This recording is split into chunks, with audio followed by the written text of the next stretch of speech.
speaking to us on a very pertinent theme today.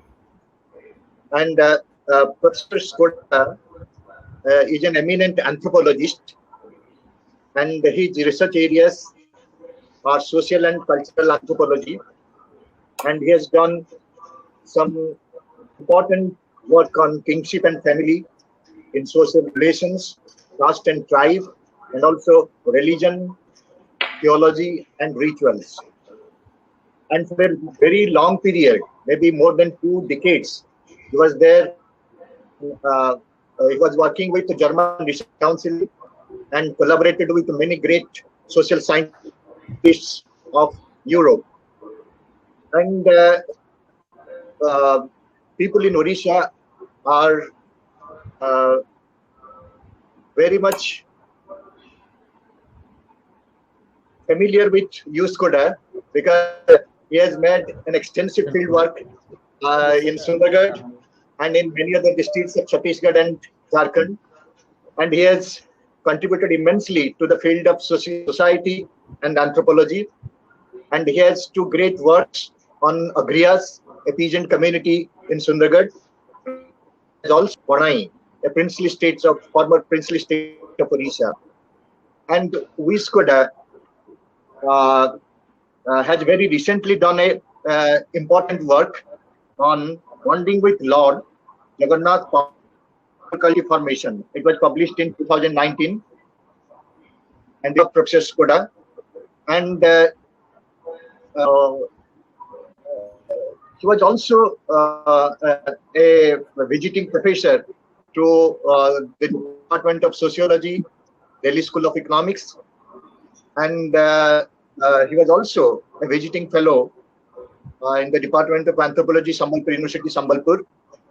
And today he will be speaking to us on a very important and lively topic, and that is visualizing deaths and the corpse in India, post-mortem photography in India and COVID-19.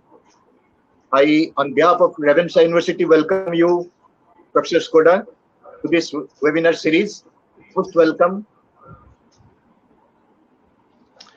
Thank you very much.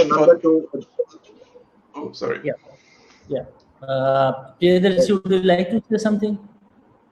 I think so. We can. I'll only welcome all the esteemed participants and Professor Skoda, and welcome you all, sir, to the webinar, and we can continue with that. I think you can throw some light on the theme, and then we can start with the speaker. Okay, good. Yeah, it's a great moment to be back with UWE, maybe after a year or so. The UWE is especially important for all of us in the department in Ravenshaw University because we have an MOU, Memorandum of Understanding, with his department in Aarhus University. And he has been a great friend of this department for a long time, and also a personal friend for almost more than 2 decades, and maybe more than that. Yeah, but the kind of theme that UWE brings in today is something very different.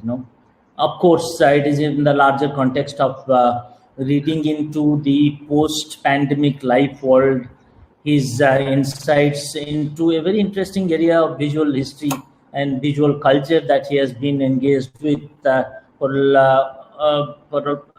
almost more than a decade, trying to, being an anthropologist, social anthropologist, takes on this idea of visual culture more significantly, rather, as far as I have understood. Now, after say about 1990s, 2000, in the whole of South Asia, there has been a kind of cultural turn to the understanding of histories and societies. We have various strands, starting from linguistic to cultural to oral to visual to ritual. So this visual history, where visuality gets primacy along with materiality, is more important. And some of the major, the research agenda into this domain has been laid out very significantly right since the early part of 2000 when a new book called New Cultural Histories of India was written by 3 of the eminent anthropologists and historians like Partha Chatterjee, Thakur, then Bodhisattva Kar, who talked about a very interesting area of cultural histories for South Asia, where there could be more of discussion, more of conversation woven around issues of visual history, oral history, and the kind of practices and materialities concerning oral aspects and similar other aspects. Now, one thing is very clear, that when you try to understand look or figure of something, it has to be conceived very differently. For example, 2 of the eminent anthropologists and also philosopher like Lyotard, a postmodernist philosopher, or Christopher Pinney, an anthropologist and an art historian who has done immense work on art history and also visual history of South Asia and India, talks about materiality as a kind of, what do you call that, a kind of supplementarity or a kind of figural excess, which cannot be simply encompassed by what we have so far done with our linguistic and philosophical closures. That's the point that he's trying to make try to hammer at. And because he's trying to look at Lyotard's idea of, figure as a kind of object, which is a kind of, radical exteriority to discourse.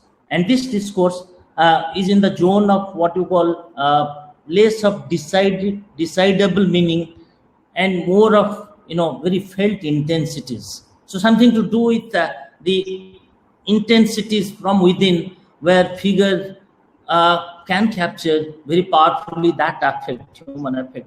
So Christopher Pinney, who has been thinking about art histories of India, or tries to advocate a very serious primacy on the element of visuality and materiality to craft more of national and global histories woven around the element of visuality, is he thinks that this is more important. And this is a kind of research agenda which tries to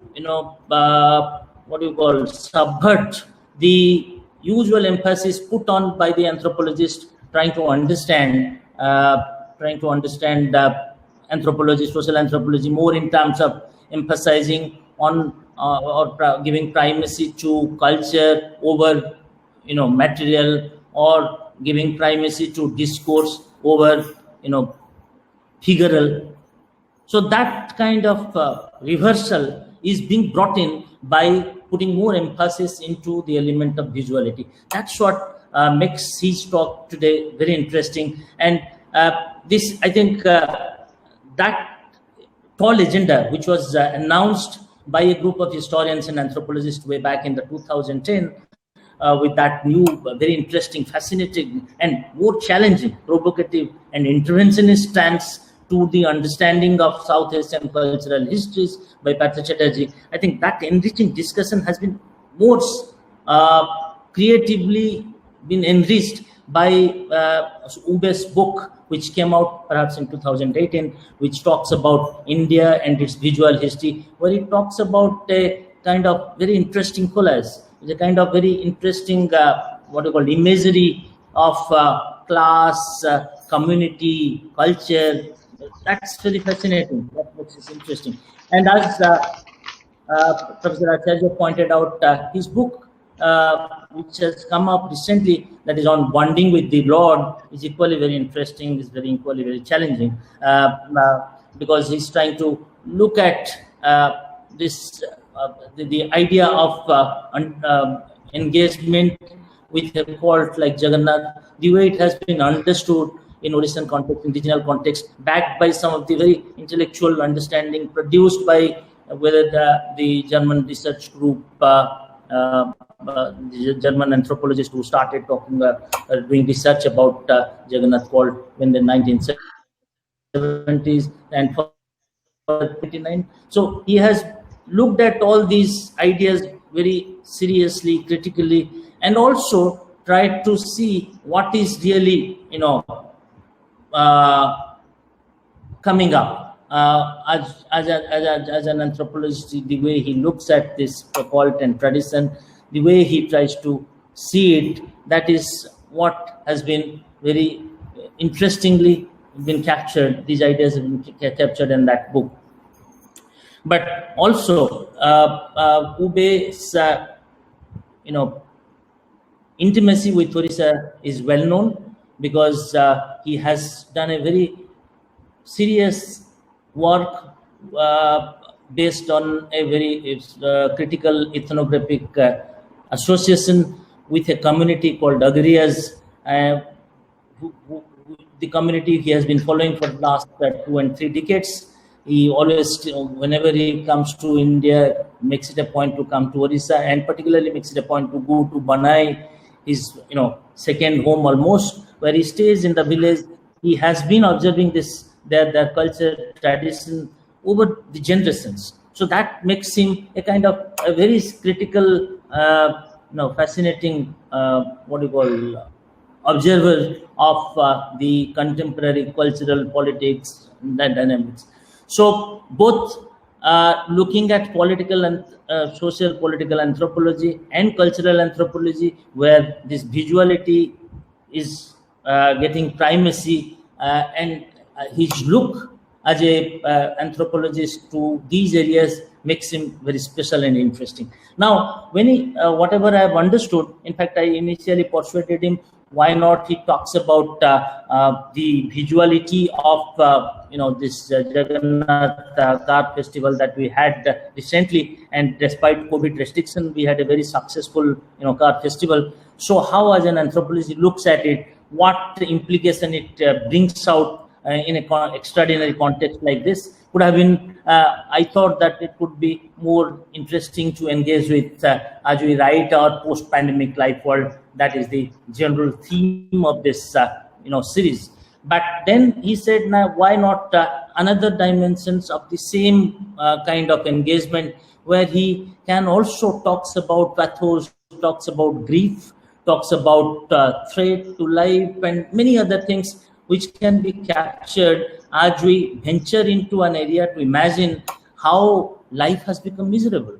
I mean, many of us have now experienced in these 3-4 months deaths of many of our relatives and friends, or some people whom we know, and how these rituals, these mournings have been abridged, and what kind of impact it brings in to memories, to mournings, people whom we love.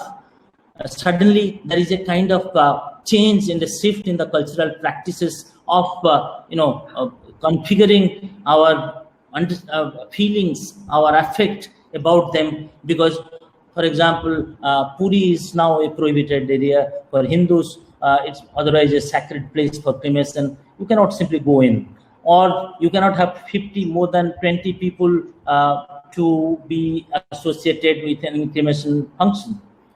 Or for that matter, when you open social media, or when you open a digitized text, or when you see a digitized version of someone, whether it is a wife, whether it is a daughter, trying to bemoan, trying to share his anguish, share his pathos to a larger audience, trying to reach out to very desperately, inconsolably seeking help from the state or the community. Nobody comes because everybody thinks that he is a corona positive patient.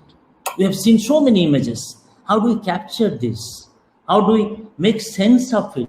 Is it going to be a reality? Is it going to be part of our life as we write on post-pandemic life world? Perhaps these are some of the issues and areas that his talk might throw light on, because of his vast experience on understanding this visuality of culture, and particularly trying to zero in on to this aspect of post-mortem photographs, mourning photographs, which is a very interesting area of understanding human sentiments, human affects, which has not been very popular in our studies of social science as far as we do cultural histories or kind of different kind of cultural histories, where this dimension aspects sometimes remains underemphasized. It hardly gets voiced or hardly gets studied. So to have UWE with this kind of idea, a very interesting series of reflections into this particular idea in a context like this, COVID-19, as we encountered this moment, maybe we don't know how long.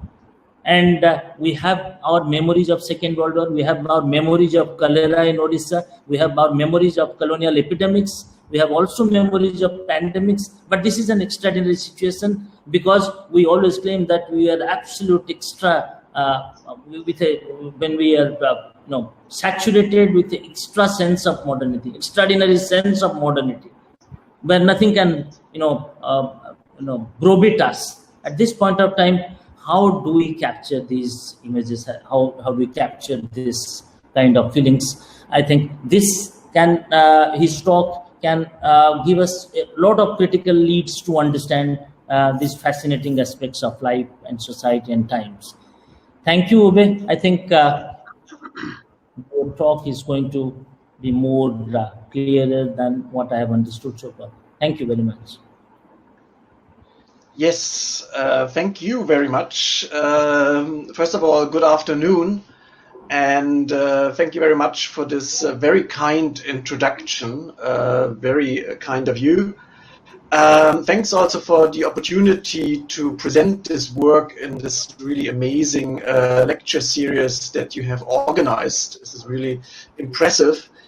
I hope I'm audible, and I hope you can also see the slides later on when I shift to the PowerPoint.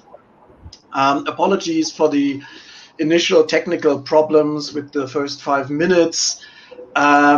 Very rightly so, as you mentioned, I was thinking about another topic, bonding with the Lord and the way Lord Jagannath is portrayed in visual culture as savior of Orissa, savior of the world, and there are fascinating drawings, images circulating. But for today, I would rather stick to photographs and would like to raise a few questions. It's honestly just raising questions. And I would like to mention before I go to the first slide that this actually is part of a collaborative project that I did with a colleague from Berlin, Birgit Lettmann. So part of her work is also included in this PowerPoint, and we did also the book on visual culture India and its visual cultures together.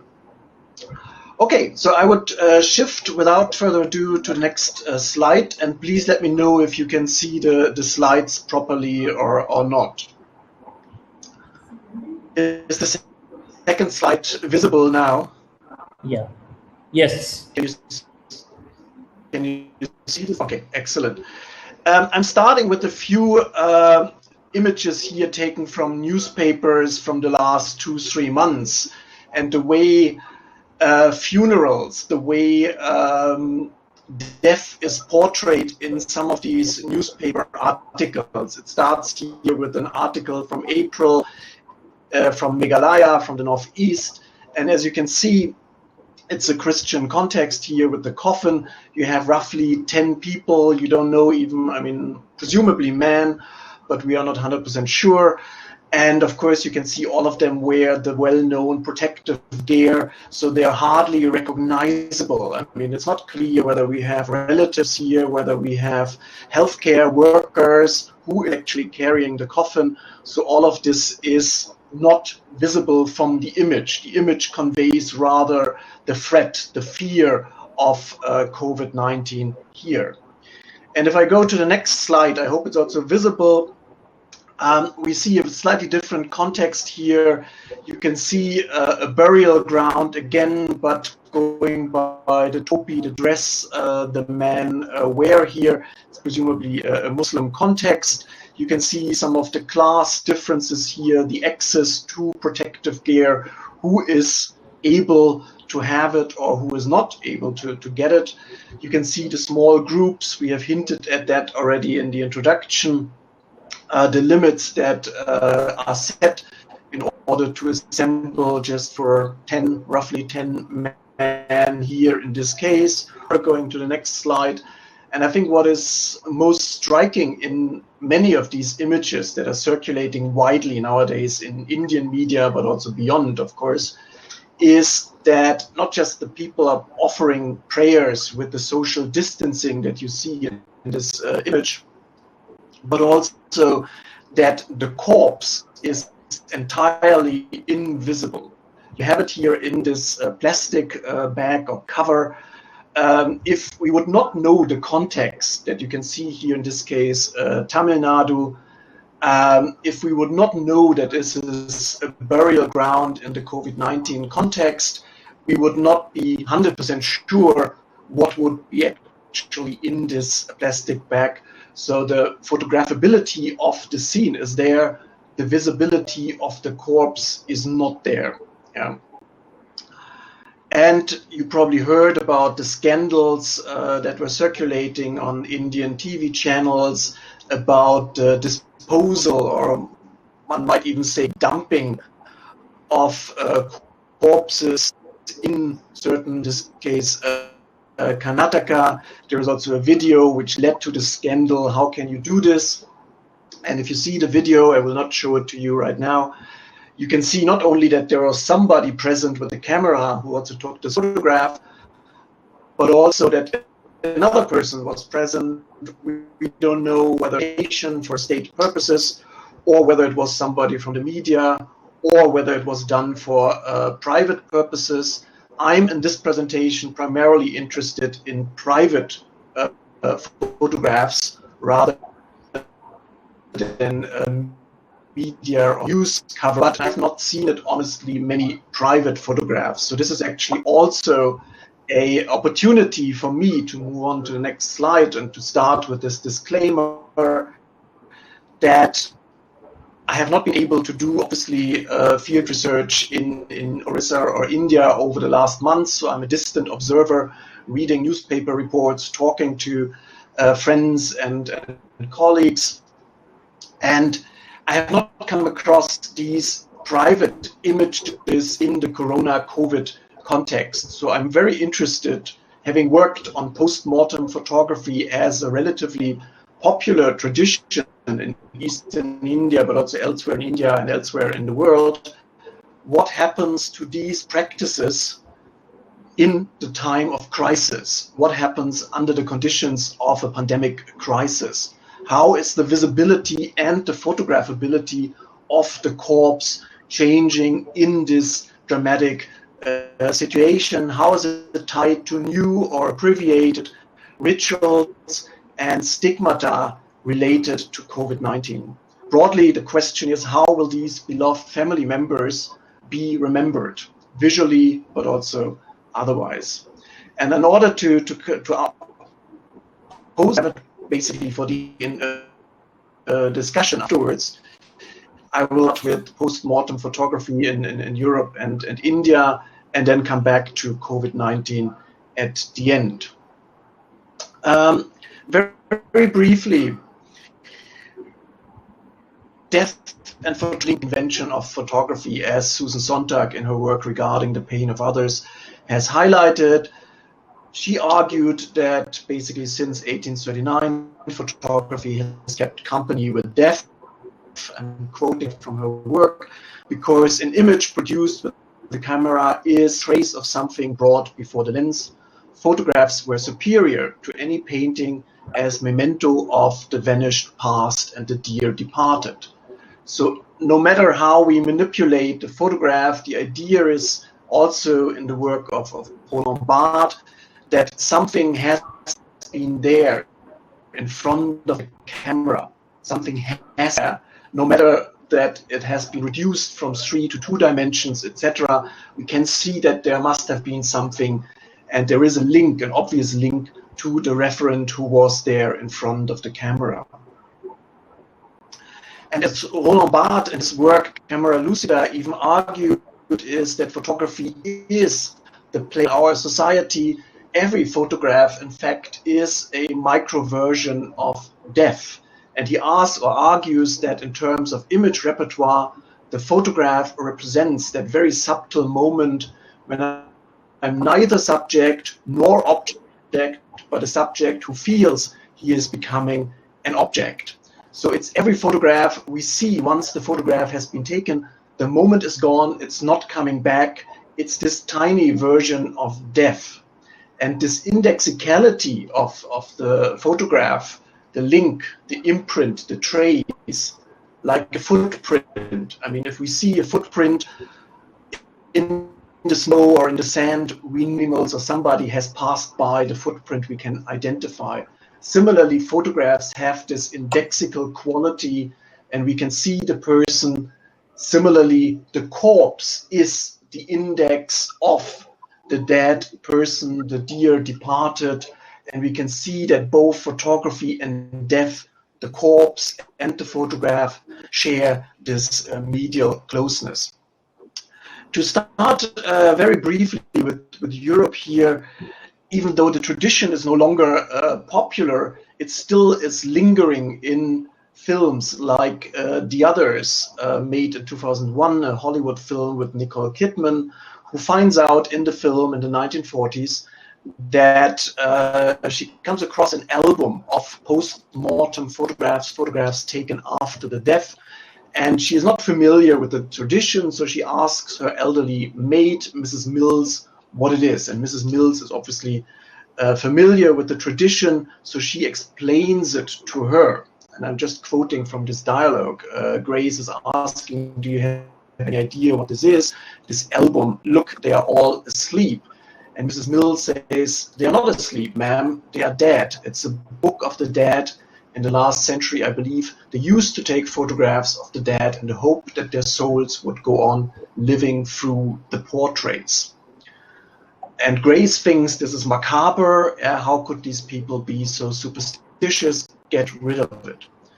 And being in this situation, feeling uncomfortable in the presence of these photographs somehow confirms that there is perhaps a kind of a link between the referent and the photograph, in the way Mrs. Mills would argue that there is a kind of a strong attachment, almost like a metaphysical belief, which merges with the material bodily dimension of the photograph, this indexical quality, and thus links this fiction and the hope of an afterlife through the photographic medium, which in turn permits the fantasy of the bereaved being able to touch the departed in and through the portrait. So people sometimes even touch the photographs as if they would touch the beloved ancestor, and would feel even more uncomfortable in destroying a photograph, a printed photograph, even more so. Starting very briefly with these 19th century photographs, you had various poses. Here initially the life was imitated, and in the alive yet dead pose, the photographers tried to imitate life, to make the photograph as if the person was alive, which they tried their best with posing machines and other instruments.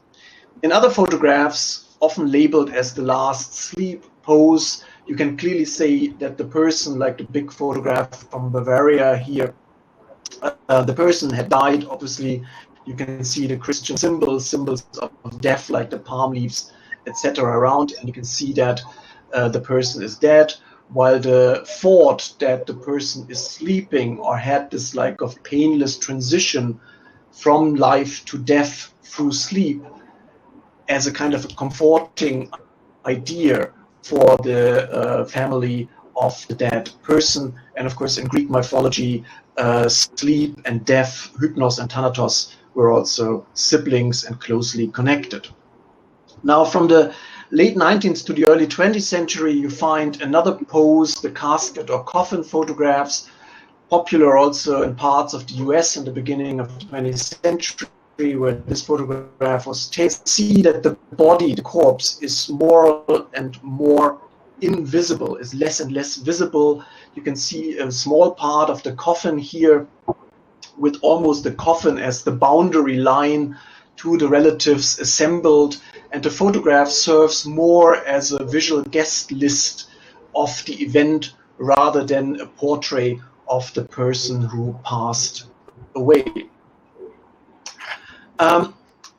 Coming back to Germany, Sweden, where I'm based right now, you can see the changes from the 19th to the 20th century in the work of Oren from 2009, looking at the changes of photographs in Sweden. And she writes, and I'm quoting from her work, despite the modernity of the photographic technique and the long tradition of deathbed portraiture, this type of image did not survive in the visual culture of the 20th century. Death albums affect related to decline and the customs of viewing the dead and of keeping the dead at home until the day of the funeral. But it also reveals a new, specifically modern sensitivity or aversion to looking at this kind of picture of the dead. The dead we meet in the visual culture of late modernity are either fictional, as in crime or horror movies, or anonymous, as in news reports from scenes of war or terror. So we still see images of death in horror films, etc., but we don't find them any longer in private albums. They are not presented to other relatives as images any longer in the 20th century. These images disappear more and more as a kind of a German Northern European trajectory of post-mortem photography. And we get another hint on these of these changes in the work of Walter Benjamin. And he argued in his book, The Storyteller, that in the course of the 19th century, and of course continued in 20th century in rural areas in Sweden and elsewhere, bourgeois society has, by means of hygienic and social, private and public institutions, realized a secondary effect which may have been its subconscious main purpose, to make it possible for people to avoid the sight of the dying. So he talks about what other people called a medicalization of death, a professionalization of death. Death occurs in institutions like the hospitals, no longer in private homes. You have professional undertakers who take care of the corpse, wash it, dress it, etc. All that is no longer being part of the duty of the family. It's handed over to specialists like the undertakers. And we see this quite dramatic change in the photographic practices reflecting these funerary practices in Europe. And the question to which I will come back at the end is, of course, do we see a similar but rapid transformation in practices under COVID-19 and perhaps also in photographic practices? I will come back to that. The photographs didn't disappear entirely. You still have people taking them once in a while. Here, a photograph from the late 20th century, 86, from Denmark. But it's more and more hidden, as Ruby would argue. Even if I also ask students in Denmark, some people would say, yes, we took an image of a dead grandmother, for example, but it was hidden in an envelope. It was not kept with the other photographs. So it's more and more tabooed. It's stigmatized, but people still take it if they have the wish and desire to take. And it comes back as art projects, as in the work of the German photographer Walter Scheels, for example, who took photographs in this project, Life Before Death, of people who were about to die and people who had just died. I mean, the same person just after their death, and then he was juxtaposing these images in an art project, addressing his own fear, addressing his own uncomfortable situation in looking at images also of his own mother, for example, and starting this project at the end of his life to address his own fears. And of course, it's possible in an art project. It's less likely in family projects.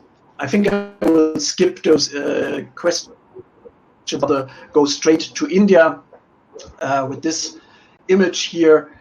I'm not talking about celebrities, but just as a starting slide for the Indian context, you have these post-mortem photographs across the decades. Over the last decades, you can see Jayalalitha as one of the more recent cases, and MGR also on the upper side here. You are very familiar with these newspaper photographs, I'm sure. When I started the work among the Ogrias that was so kindly mentioned already, I was actually asked to take some of these photographs because cameras were rarely available in villages around 2000 in some of the remote areas of Orissa or elsewhere. But sometimes in this, family of landlords, you find, of course, images like this one from the 80s already presented in the room to guests. I mean, it was basically a room which was used for guests in this house of a landlord, of a Gontia. And it was linked or presented next to wedding photographs. You can see the smaller image here, the lower line of photographs, school photographs of children, wedding portraits, etc. And of course, you had the upper line with the deities in the Ravi Varma tradition. This photograph here, taken among the Ogrias, presents a very interesting example of inversions between life and death. The son is holding the mother, is feeding milk to the mother, very obviously inversing a situation between birth and death. When the mother would feed milk to the son, here the son is feeding milk to the mother, his wife is holding a cup there with milk.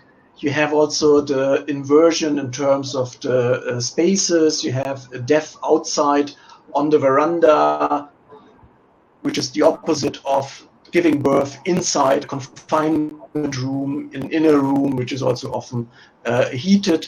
And you have these ideas of death among the Ogrias and other communities as well, closely tied to ideas of a good death. A good death in this case is a death which is timely, which is a death when you are surrounded by your relatives here, the children, the grandchildren, other relatives, even the doctor has been included in the photograph. So it's a situation of not a lonely death, it's a death within the family, it's a death that is also showing a wealth of relations, as Goffman would call it. It's a final moment of social blossoming when all relatives gather here to bid farewell to the beloved family member.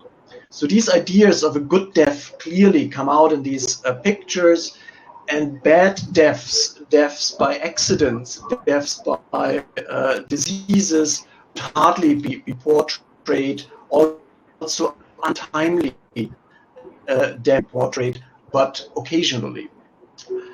In other communities, and this is an example from Sambalpur, from the Samal family, the indexical quality that Roland Barthes and Susan Sontag and others refer to is even sort of made stronger, reinforced by an additional indexicality, and that is the footprint. So the photoprint is accompanied by the footprint, and which you can see also on this slide, from slightly north of Orissa, from Dhanbad in Jharkhand, from the Sharma family, where the photographs are kept together with the footprint. So we also have another trace of the beloved ancestor. In this image, the feet of the wife, who is held by the husband here, are painted with the Alti color to convey the impression of a Suhagin, of a married woman who passed away here. And the husband is also sort of giving this impression with the sindoor on the forehead and all the symbols of a married woman. So you have all these indicators of status within the life cycle included in these images. In many cases, you have gender separations, as these two examples from Bonai indicate. which is slowly disappearing in some cases, that you have men and women gathered around the former Raja of Bonai, the lower picture here, while in case of his mother, there was still a strict gender separation, except for the boys who were allowed to be present.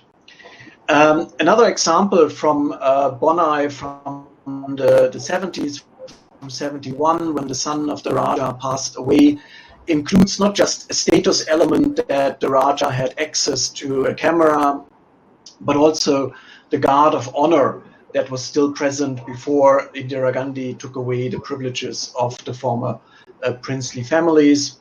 So you can see here the setting of the sitting son held and touched by relatives. The priests are present and the guard of honor, showing that this was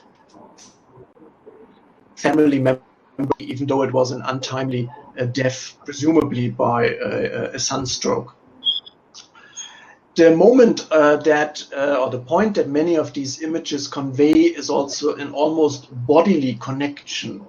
In this case, it's again a Christian setting. You find it basically in all Christian communities that I had worked with, in most of the Hindu communities, depending on access to technology and other issues, but also Adivasi communities, etc. Less so among Muslim families. But here in this Christian context, you can see that different groups of relatives have actually touched, in many cases, the body. You can see these two uncles touching the forehead of a nephew who has been laid there for public viewing of people coming. Often say it's also auspicious to see the corpse, and you can see also the corpse has been beautified with these marigold flowers, has been presented in a respectable way, and together to bid farewell to this relative. You have the flowers, you have the face with turmeric and other symbols that also indicate the death here. The poses differ. I mean, there are people laying in some communities. It's more respectable to be in a sitting position, as in this Adivasi context in southern Orissa. But the flowers, again, the garlands, the touching of the body, the holding of the body, the turmeric, all of that indicates that this is a post-mortem photograph. Of course, you can also see the crying wife behind the husband elements here. But again, I mean, the question here is, what will Corona, what will COVID-19 do to these photographs? What kind of photographs will be taken or have been taken over the last months, if at all? And how will these ancestors be remembered in a family album, as an absent moment in the album, as something which has been erased from the album? That's something that I would like to discuss. There are discussions about the moment of touching, which I would argue are very much foregrounded in many of these images, also from the 70s, that James Freeman kindly allowed me to use here. And you can find them also in his famous monograph or life history of the Untouchable, as the title is called, of Muli, the person you can see in the picture whose father passed away, and the person is holding the feet, is touching the feet. Other brothers are all touching the body, holding the head, and other images. Very conventional for group photographs that you find in many communities in Orissa. But of course, changes are going on all the time. If you look at the decades, it's not that these photographs have not changed over time. We also new technologies integrated, partly marking status, partly also linked to the climate conditions. Here, for example, a more recent photograph from Sambalpur with the so-called cooling boxes, where you can extend the display for relatives if you use these boxes, which of course make the touching of the corpse impossible. So you have a sort of a negotiation here. You can show the status of the family. You can present the body at home, and then you have more relatives coming to join. But of course, you limit the bodily contact of these photographs already, irrespective of any disease that we can discuss now and all the prohibitions that come along with that. There are deviant images, and this is one of the earliest and most famous, so to say, post-mortem photographs from Calcutta, from a Brahmanical family, the family of Sri Chandra Mukhopadhyaya, taken around the 1930s. And here you have, as the grandson would explain it, a connection between Thanatos, death, and Eros, where you have the conjugal couple rarely depicted. You have commonly the group photographs, rarely individual portraits, particularly in the 1930s. And you can see, of course, the background is heavily retouched. It was taken in a photographic studio, and the husband is holding the wife here in this rather awkward pose. In other images, you can see, again, not just the bodily contact, but you can also see the life cycle being linked to the color of the coffin, the unmarried ones, as you can see on the right-hand side with the white coffin, the married one, the timely death, so to say, with a black coffin as the lady on the left-hand side. So you have all these distinctions linked to various parts of the life cycle, linked to cultural ideas about good or bad death. Rarely you find images, and this is a rare exception, images of children. Again, I mean, this idea of linking this kind of photographs to the life cycle, where you have the children, particularly before certain rituals, not a full social persona, you find them less likely to have their photographs taken as post-mortem photographs, even though it's changing. But particularly from these early ones from '54, as you can see, you find very few, rather hardly any of these photographs, while you find a lot in Europe, where you had these photographs linked to other Christian ideas about a young angel. The baby as a young angel in Christian mythology differed here quite a bit. You have what I called recently a snapshotization of death with the new technology, the mobiles, and of course mobile photography. You can see these photographs. People take more and more post-mortem photographs. The tradition is not disappearing.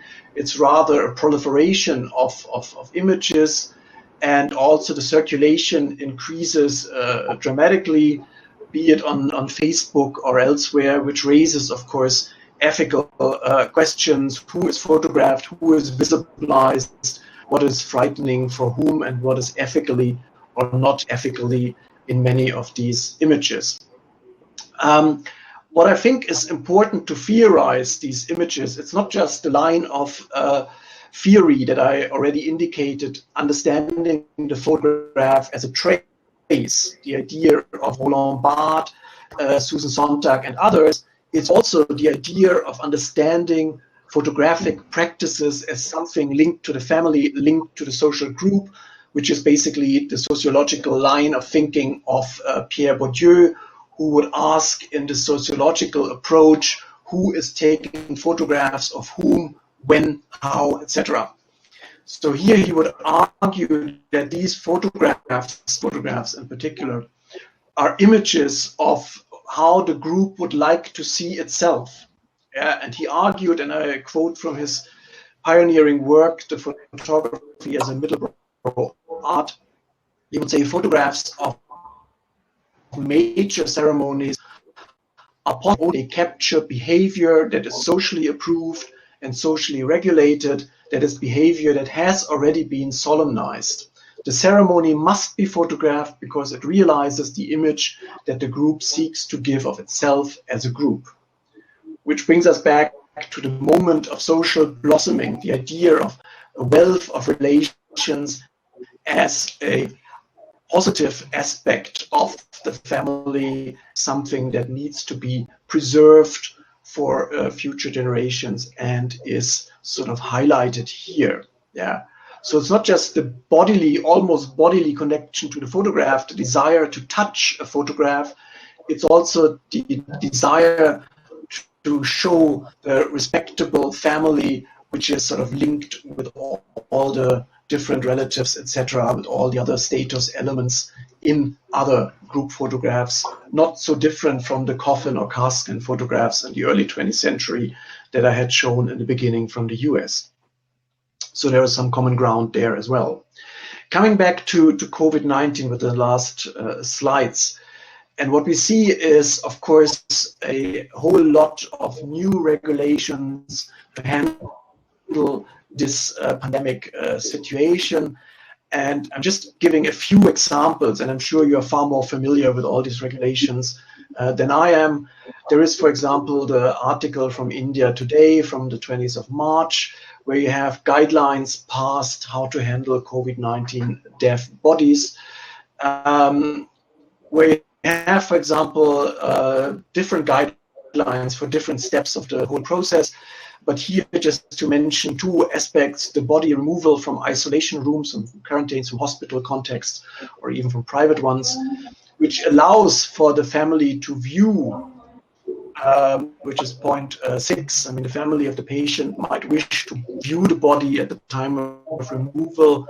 That is possible, but then you have the following steps, which is the plastic coverage, the disinfection or sanitization, decontamination, as it is called here, and then the family might take the body but may not remove the body from the cover again. And you can see also this idea of embalming is not allowed any longer, beautifying the body, of making the body, so to say, respectable in many contexts, which makes the body photographable, if you like, for the photographic practices.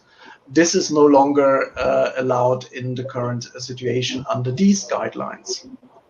And it was already mentioned that Puri has severe restrictions also in terms of who is allowed to use Svagadvar as a final abode or for the cremation. You have changing rituals. I mentioned it very briefly in the beginning, that you had guidelines which were later on changed from Mumbai. I mean, now they have been reversed. But these guidelines were actually in the beginning of the pandemic situation in March, end of March, were actually highlighting that cremation is the preferred way to dispose of the corpse, and therefore burial would no longer be allowed, which created problems in terms of capacity and other issues. You can see also the limitations of 5 people. Later on, these were reversed, had to be reversed, because they're also in contradiction to other practices of burial among other communities. And of course, you can see here that the courts had to intervene in some cases, expressing concerns about the handling of bodies in cemeteries, because, as you can see it here, as even the headline highlighted, that cemeteries and crematoriums hold hurried last rites, which were sort of the bare minimum of what otherwise would have been expected. And of course, Professor Nanda already mentioned in this kind of introduction the stigmatization of the families. And I wanted to show you actually a rap song of a person from Delhi who highlights the plight of the family in the song, and is also giving an interview to The Wire here. I think I will drop this because of the time constraints, but he's basically arguing that in the gated community where his family stayed, obviously a rather upper middle class or middle class family, or relatively wealthy family, neighbors were watching keenly what kind of ambulance was coming. People were saying they were not following the rules of quarantining, and so they were even more in trouble, while others, viewers, also helped them in this situation.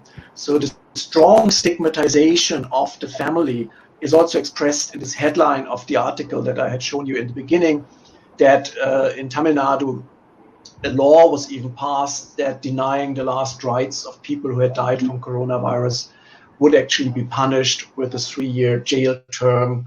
So obviously there have been cases where the rituals were denied, where the stigmatization was so strong that the bodies were hurriedly disposed, as I showed you in the beginning in Karnataka. And also coming back to the case from Meghalaya, a very renowned and esteemed doctor running a hospital in Shillong here, despite his reputation, despite his help to so many families over the years, nobody was actually initially forthcoming to help with the burial of his body. So it took 36 hours, and the chief minister had to intervene, and a lot of other instances, because the family was basically socially excluded, almost ostracized, and had to ask for help to everyone to finally get a burial. So you can read the sad story and many of these other stories circulating at the moment. So let me wrap it up here. I think the time is up.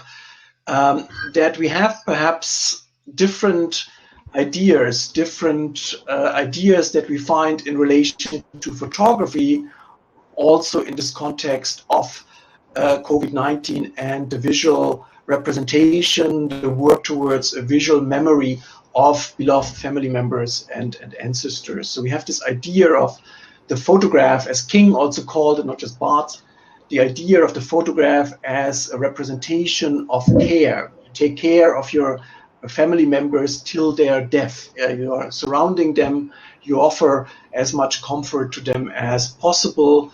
And there is this desire to keep a photograph in the Barth sense. Barth also talks about the mother and the photograph of his own mother that he held in such high esteem. So I think there's a desire to keep a visual memory of sorts with the family.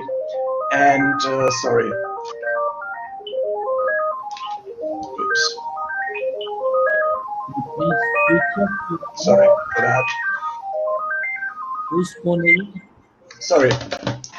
And the other element is the group image, the ideal group image that Bourdieu argued for, which is actually the idea of blossoming, which the family is also keen on preserving. So the questions that I would like to raise and discuss with you, and it's more really a question to you, is how are these corpses invisibilized in the various steps? I mean, we saw this in the first images. Is it a kind of an enforced and rapid medicalization in the sense of Benjamin, which takes the trajectory of post-mortem photography away from a relatively popular tradition now to almost like a stigmatized practice? The stigmatization certainly leads or contributes to the invisibilization, making the corpse invisible. Yeah?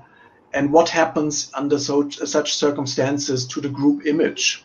How are we contradicting ideas of a good death, a death which is timely of elderly relatives, with or bring that together with bad deaths, of deaths under diseases? Can we actually preserve a visual memory of these final moments without beautifying death, without beautifying the corpse? And can we sort of do away with the bodily connection linked to Barth, but also to group photographs, the touching of the body, which in many cases is a central element of these photographs? There might be a kind of a lingering desire to capture the last moment, a final memento, as you had it with the post-mortem photography tradition also in Europe after the tabooization in the early 20th century. Some people continue, but keep these photographs separate, keep them elsewhere. It's no longer public display as you saw it among the Ogrias in a guest room where everyone can see this photograph. And how will COVID-19 eventually feature in family albums? How will these photographs, if at all, if they are all at all taken, be viewed? Or is it just an erasure, an absence that we have to deal with in family albums that also sort of pass over, gloss over the moment of crisis, of pandemic, when suddenly ancestors or beloved family members, older ones or also younger ones, unfortunately died. And I think I stop here. Thank you very much for your patience, and I'm very much looking forward to your questions and would love to discuss these points with you. Yeah, thank you, Uwe. I take this opportunity to welcome our Honorable Vice Chancellor, Professor Patra, who is already here, joined a bit late. I think it's time that we would like to have his observations on this talk, and also generally on how does he look at the entire issue. So, Professor Patra, if you could come up. Welcome, sir.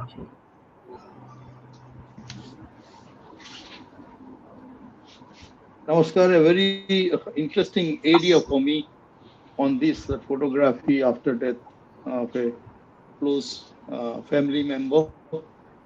I really don't know how to react to this situation, but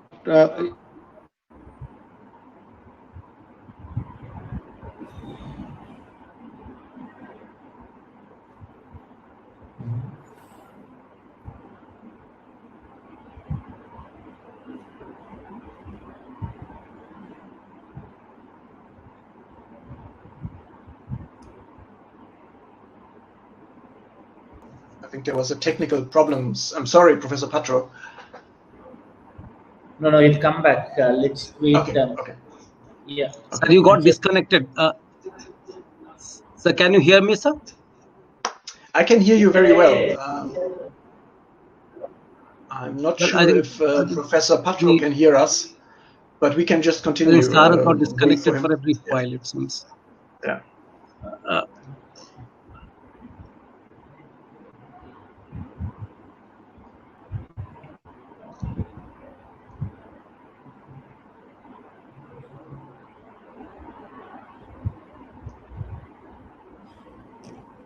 Yeah, just to overcome this particular moment, there is a snag right now. So, Priyadarshi, you could also try to sum up what he discussed and how you look forward to some of these ideas.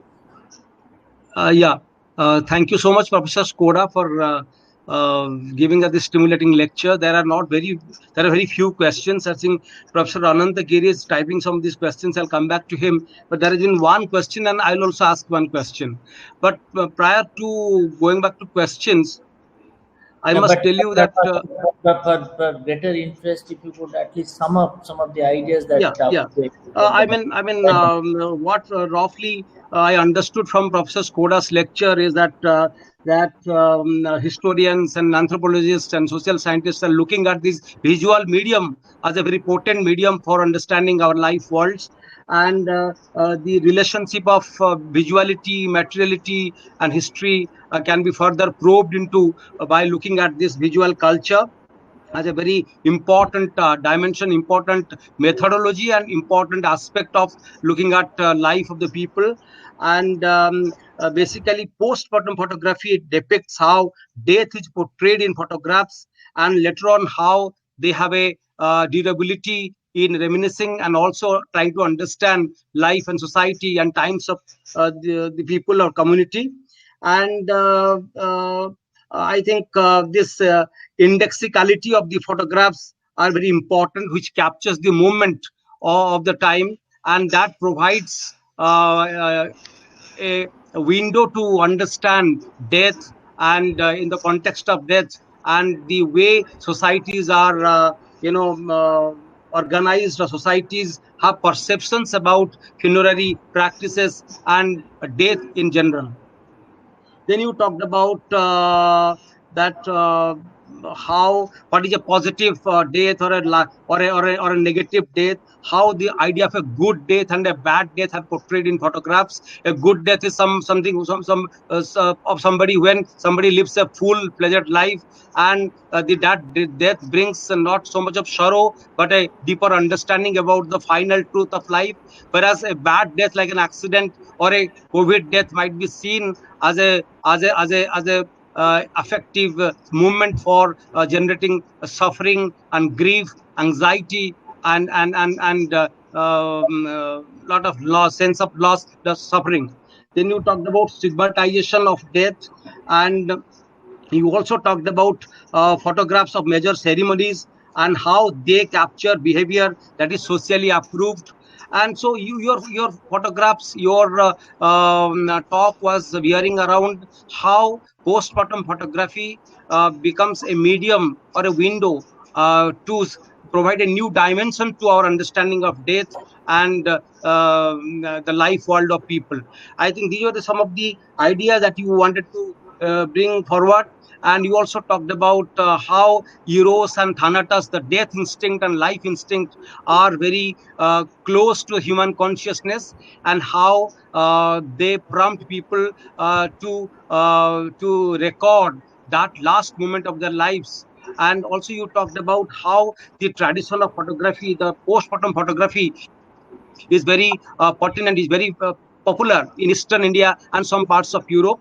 I don't know why it is not popular elsewhere, or maybe you have studied only this part, but you wanted to make it understand that the tradition of post-mortem photography is quite popular in Eastern India.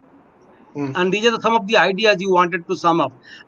But of course, the fascinating thing about your lecture was how death invokes new imageries, how death invokes new ideas about human life and its preciousness, and how it also evokes ideas of sufferings, agony, anxiety, and also sometimes some kind of deep understanding, and more importantly, some kind of reality checking on the life of humans. These are some of the questions which were, these are some of the ideas which were discussed, Mr. Skoda, and it was really nice for you to have shared these ideas with us, and I thank you immensely. But now let us take up some questions. I think things will be more clear once we take up some questions. Yes. There is one question from Pujarani Parida, and the question goes like this: Professor Skoda, yes, is it not the responsibility of the media to televise real photographs related to COVID-19, or basically dealing with issues of migrant laborers and their suffering? And secondly, the way people treat the COVID patients' corpse, or the corpse of the COVID patients, and how does it affect the people? Do you think the media need to follow? I think she's asking this. Do you think that the media need to follow some protocol, some ethics, while highlighting or televising the suffering of the people, or certain photographs or imageries which are evoked by this pandemic? This is the question of Pujarani Parida. There is another interesting query related to this particular aspect, as I can see on the screen, coming from Kamal Prasad Mohanty, which talks about, he tries to wonder whether itself and photography itself is responsible for stigmatization of certain chunk of population during epidemic. That's more, very provoking. Right, sir. Right. Kamal Mohanty's question is important. I think we can take the questions all together. Professor Skoda, can you take up the questions all together at once? Yes, sure. Then there is one query by Professor Ananta Kumar Giri, and let me read out his questions. And Professor Giri says, viewing photographs is also an act of seeing and interpretation. From your work in Odisha, how can you look at the issue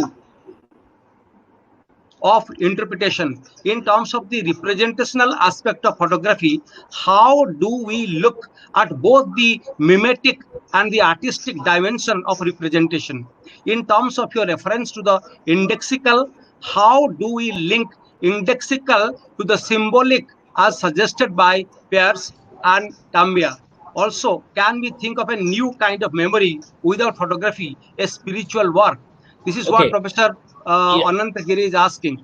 Priyadarshi, we can just stay here. We can come back to these questions. I think now that Professor Patra joined back, so time that we also have his observations. Then this will give some time Right, sir. to think about Right, it, to think through these ideas, and he can come back. sir. Okay. So, Professor I Patra. Hello, request am I Professor audible Patra. now? Yeah, Yes, absolutely. sir. You are audible Yeah. clearly. Yes. Namaskar, Professor Namaskar. Skoda, the organizers, Professor Chandi Nanda, Professor Acharya, Dr. Priyadarshi, the learned participants to this webinar.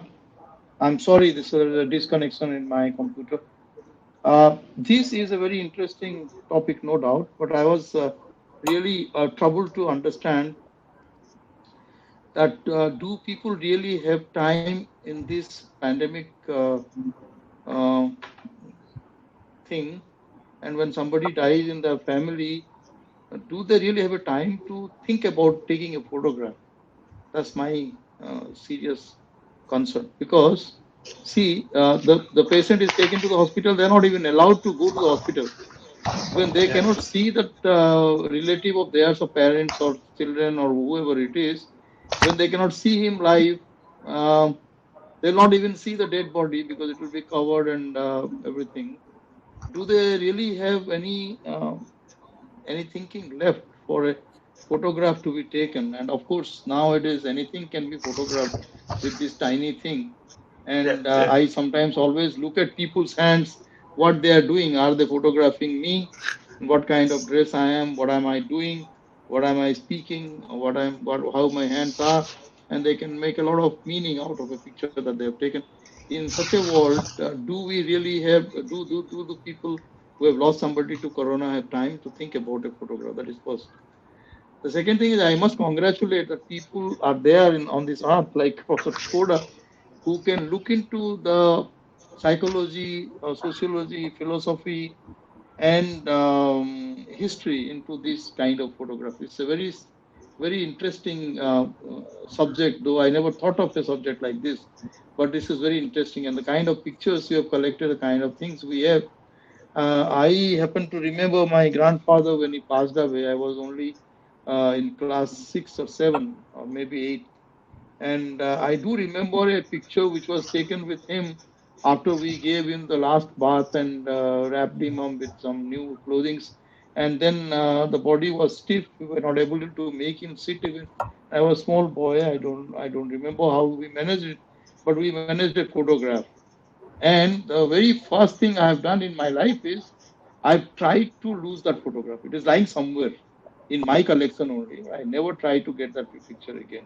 It is so horrifying, and it is so saddening that I don't know. I still I'm wondering that people who could frame it and keep it on the wall.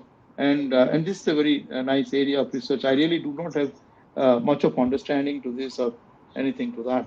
But there is one psychology involved in it, that we do not want to lose our own people, even they are dead and gone. We want to keep them on our walls, and that is perhaps why people take pictures. But I do remember of gurus and sadhus and people like Srobindo and the mother. They are last before they were shifted to the samadhi. We have got pictures which are really very I don't know what to say, very painful, and I really I don't know to say at this point of time. But this is definitely to the students. One can think about it. Look, that is exactly what I tell all the students all the time, all the research scholars. You have to think something which normally people do not think. This is one area normally no one would think about a subject like this, which has got so much to speak to us, so much to speak to us. Like you see the way he showed a picture where the color of coffin is also different, white and black. Everything that is there in our Hindu rituals, somebody who dies when the husband is alive, she is sent to last, uh, all colorful things and all sort of sindurs and everything. And somebody passes away at the age of 100. We do a lot of music and everything there to really rejoice that this man lived to that life and saw everything that one man can see in life, and then he has passed away. So it should be celebrated rather than really feeling bad about it. So this is a very new area of research. As a scientist, I never thought of it, but it's very interesting. Thank you very much for giving this information. But definitely, I'm very much critical about it. There's no question of thinking about it at this point of time when we know that the pandemic, the infection can spread. Possibly, no question of asking for even the body. I would possibly think that it should be cremated or disposed of the most safest way possible, so that it doesn't create more socio-medical issues there. Thank you very much for accepting our invitation and speaking. Thank you. Thank you so much, Professor Patra, for these kind words. Professor Skoda, I will take up 2-3 more questions if you don't mind, and then we'll go back to your answers to them. There is one question from Vikram Patra, and Vikram Patra is asking, isn't it going to create a psychological transformation because of the change of social environment due to COVID-19 restrictions? Fear of death has a lot of impact on human behavior. Please comment. There is another question from Varnali Sharma, and Varnali is asking, not speaking of COVID deaths in general, don't you think that there are less photographs of women than that of men? What is the idea from your research work? Then there is one more question from Jayanti Sahu. She says, is visualization of death is homogeneous in nature? If not, then how can we understand it in a complex social worldview? And these are some of the questions being asked. And there is one question from Pratibha Rani Barik.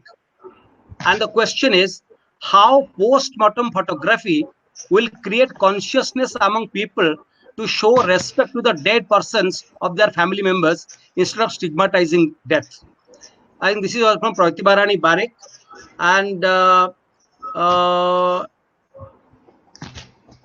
Dr. Umakant Mishra has shared a feedback saying we can create a department of visual history there's a suggestion by him, and I think Professor Skoda can address these questions. But before that, Ube, could you please come on screen? We can't see you. We can hear your voice. Is there any problem with you? Please. No, I can see myself here. Maybe Manish could help me here. Unmute your video, Professor Skoda. I don't know. Can you see him on the screen, Priyadarshi? I can't see Professor Skoda, sir. I can't see. Professor Skoda, you are not visible on the screen. Would you please kindly switch on the video? Unmute the video. Yes. Manish, sir, if you could do it from the source. Yeah. Can you see me now? Yeah. Yes, sir. You can see it. Okay. Good. Thank you. You are the invisible. Yes. Shall I respond? Thank you very much for all these extremely important questions, and I think I have to think about many of them even after this talk, so it's just an initial response. But thank you very much, first of all, Professor Patra, for sharing these thoughts and bringing up the question. I think I can understand that these photographs, as you said, for the photograph of your grandfather, are so emotionally loaded. They are linked to the pain of losing a beloved family member, so that it is very hard to look at these photographs. On the other hand, I think it's still sort of also a document of care, of that you were there taking care of your grandfather together with the other family members. So it's going both ways. But yes, it hurts to look at these photographs. On the other hand, it also shows that there was a family around at the moment of death and the crisis for the family, so to say. To come back to your question, You're absolutely right. I mean, the time is severely limited when you look at when can these photographs actually be taken under the circumstances we have now. As I mentioned briefly, these guidelines, there is this moment when the family is allowed to view the family member for a short moment just coming out of the isolation or out of the hospital. There is this moment when it is permissible to look at the relative, and under the sort of snapshotization that you pointed out with your mobile camera, it's of course very easy and quick to take a photograph.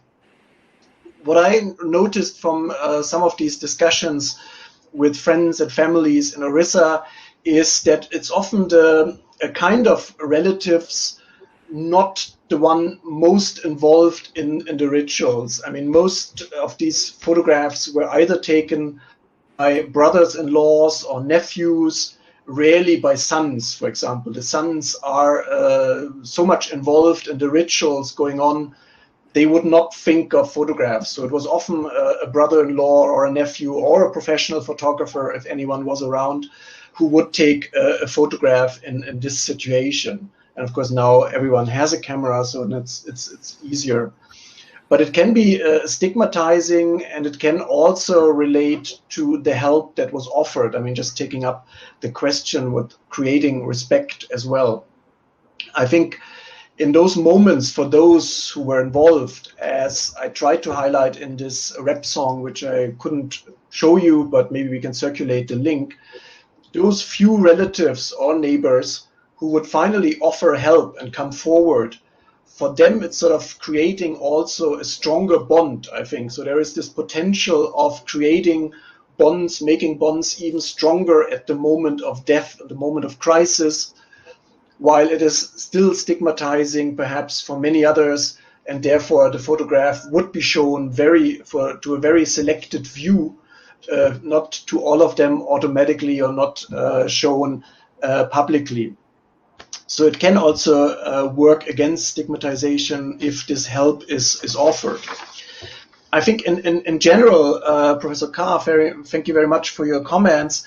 I think you are absolutely right. I mean, this field of visual culture that was also highlighted in the other comment, creating a department perhaps, that's a fantastic idea, because history, anthropology, sociology, but also arts and other disciplines feed into this new field. So it's really a kind of an interdisciplinary field where we, as in this talk or many other talks, can try to sort of understand certain phenomena, be it photography or be it something else. And I think the different disciplines have a lot to offer with their respective viewpoints. So I think if that could be created, I would be very happy to see this. And I'm trying my best also to support all these endeavors.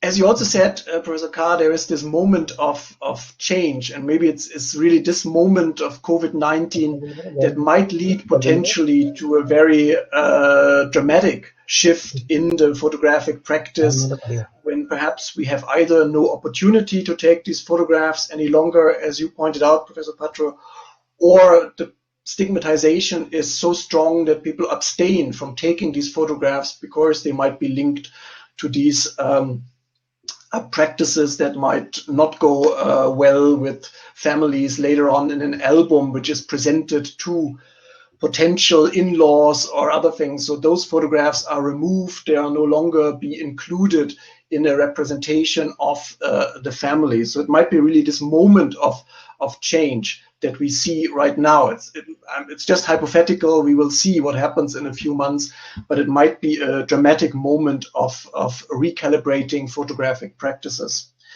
Coming to the role of the media, I mean, I no doubt support ethical guidelines for the media, and part of these ethical guidelines is the question of consent. I mean, that the media taking photographs or interviewing people, recording things, should take consent, informed consent from whoever is interviewed or whoever is photographed.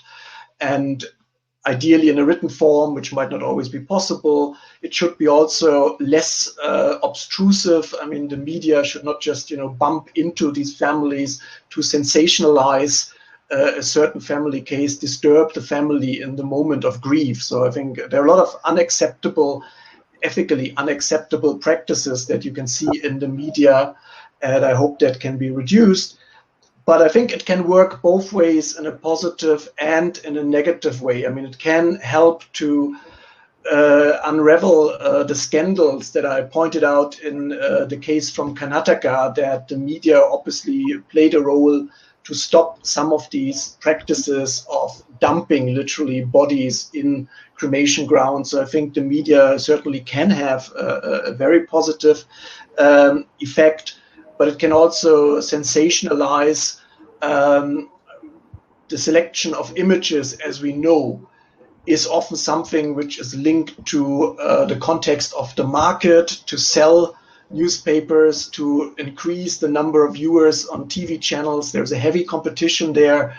So there are practices within the media houses that rather don't help. And I think what we could see also in Europe during the Corona experience that we had was that people used social media platforms to convey their own image, private image, which is a counterpoint, so to say, to the media image that was circulated through newspapers.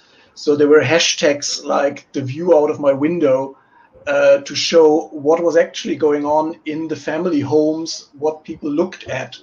We are not constantly looking at hospital images. I mean, many of the families were indirectly affected through the lockdown and other things, but were not directly affected through the practices of funerals, or didn't lose, fortunately, family members. So there was a certain normalcy within the private image making, and that was made public in contrast to the newspapers. Coming to the questions of Professor Giri, and I think it's an extremely fascinating question. I think the line of thinking of Roland Barthes, Rosalind Krauss, Susan Sontag, and so on, this line of thinking of a trace and index is closely borrowing material from Charles Sanders Peirce. There is no doubt about it. And in this distinction between different forms of representation, if you have the index, if you have the symbol, if you have the icon, those three elements that there's different types of science that Peirce discussed, you can find, of course, that the photograph also has the iconic quality of the similarity, or more than a painting, but it also brings in the index that Roland Barthes would stress so much, while Bourdieu and others would go with the convention, what you find more clearly in the symbol, so to say, that based on conventional practices. So here you would have an element that would be the addition to Roland Barthes. And I think you're absolutely right that if it's limited too much to the index, even though we have multiple indices, the photograph, the footprint, other indices which are relevant to keep the memory alive, I think the reduction to the index would go too far, and we need to bring in Bourdieu, or we need to bring in the other side of Peirce to understand the photograph in a fuller form. I'm not sure if a memory without images is possible. I think it is. I mean, we have our own images internalized, but they are still images. So I think we can do without the material image. I'm not sure if we cannot do without the imagination as in images. But I think that's an extremely fascinating philosophical point that I haven't really explored sufficiently in my work. But I think that's something we should discuss further. I'm not sure about the psychological effect, since I'm not a psychologist, But I would argue, again, from the sociological point of view, that the stigmatization has this effect. And that's why it's so closely linked in terms of social exclusion or other terms that I would use.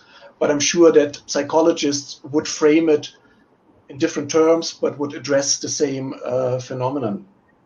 I'm not sure that I understood this question with homogeneous in nature, that I would like to come back to that question.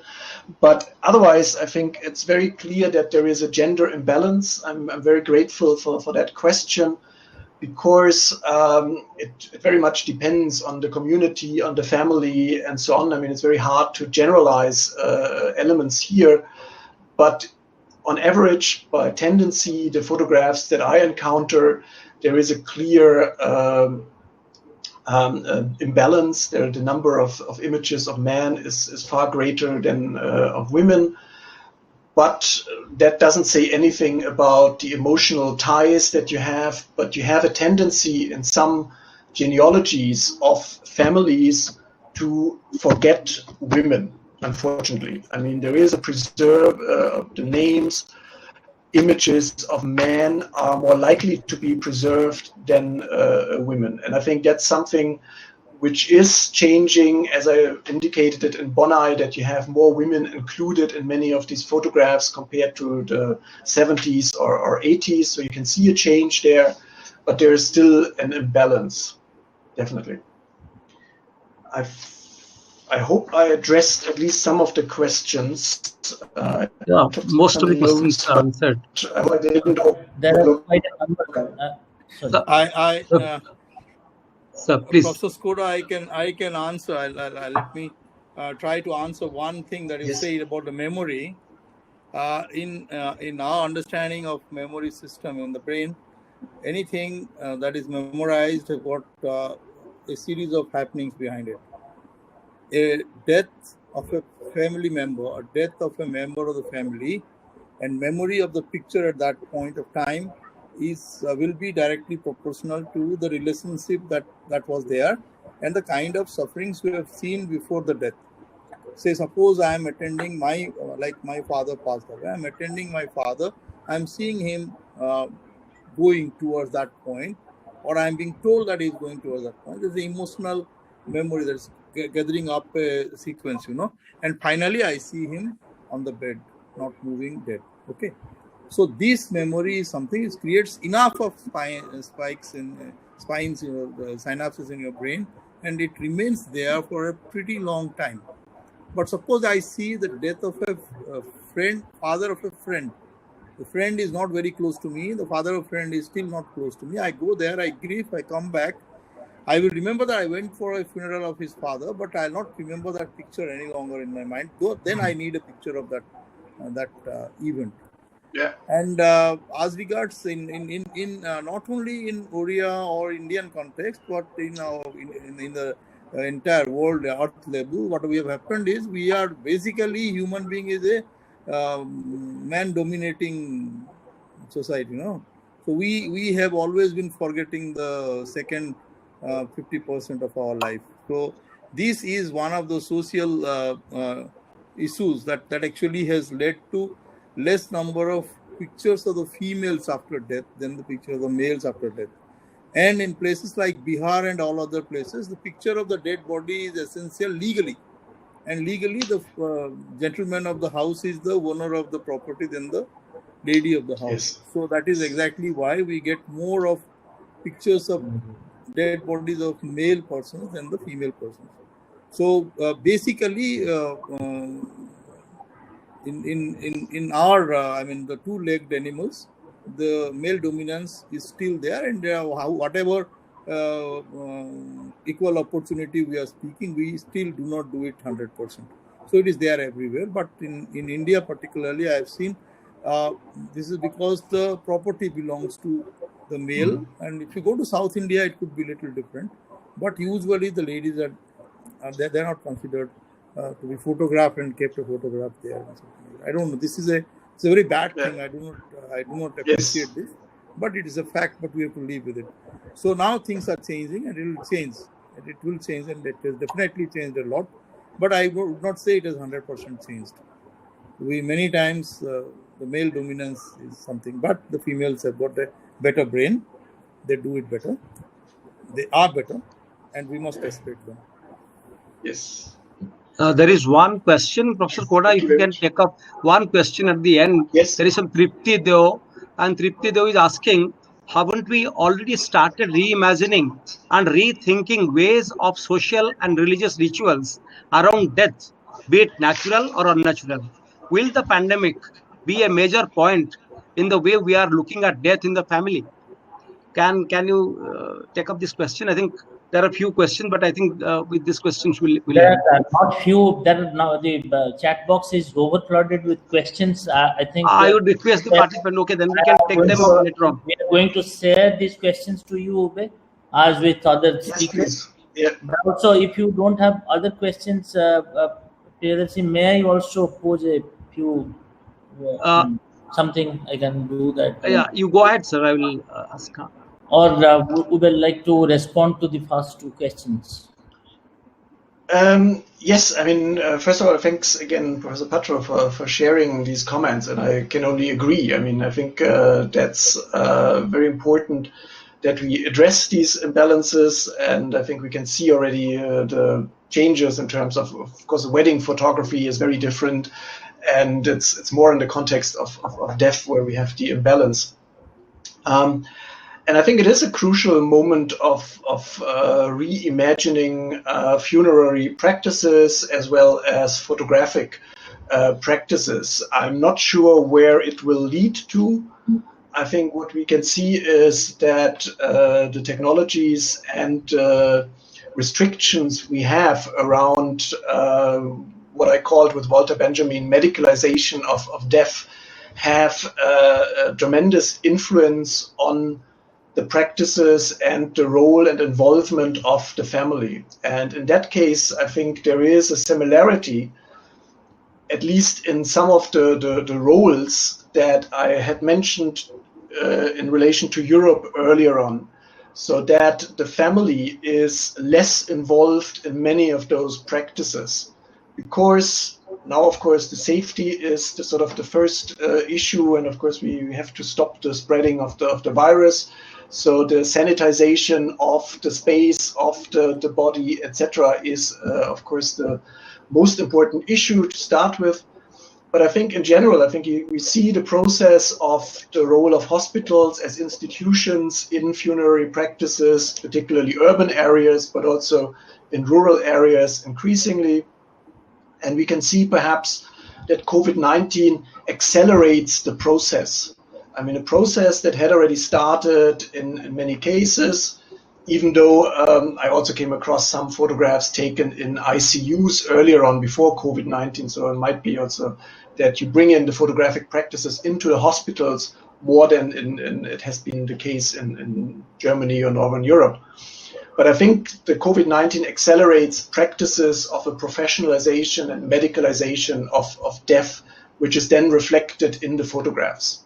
So I think that's a sort of prediction, a hypothesis, but I think we can see those elements in, as also Professor Patro mentioned, in the terms of the timing, what kind of involvement the family has, how much time we actually spend with the beloved ancestors around the hospital, at home, what are we allowed to do by the state, and all these elements are crucially changing.